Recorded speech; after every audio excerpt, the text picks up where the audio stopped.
જંબુસરની શેખજીની વાડી ઘરમાં ચાલતા જુગારધામ પર એલસીબી પોલીસે દરોડો પાડ્યો હતો। 8 જુગારીને જુગાર રમતા રંગે હાથ ઝડપી પાડી 99,620 રૂપિયાનો મુદ્દામાલ જપ્ત કર્યો હતો। એલસીબી પોલીસે તમામ જુગારીઓને જંબુસર પોલીસના હવાલે કરી વધુ તપાસ હાથ ધરી છે।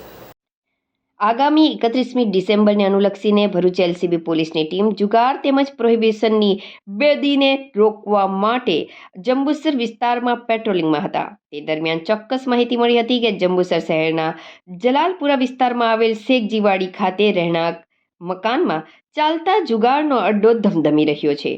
જે માહિતીના આધારે એલસીબી પોલીસે દરોડા પાડી સર્ચ કરતા 9 જુગારીઓને જુગાર રમતા રંગે હાથ ઝડપી પાડ્યા હતા।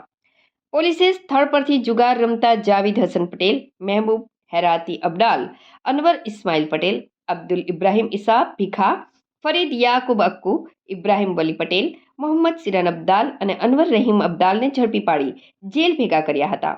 પોલીસે સ્થળ પરથી અંગ ઝડતીમાંથી 39,920 અને દાવ પર લાગેલા રોકડા 3,700 તેમજ 7 મોબાઈલ, 1 ઓટો રિક્ષા મળી કુલ 99,620 રૂપિયા ઉપરાંતનો મુદ્દામાલ જપ્ત કર્યો હતો। તેમજ જંબુસર પોલીસ મથકે ફરિયાદ નોંધાવી વધુ તપાસ આરંભી હતી।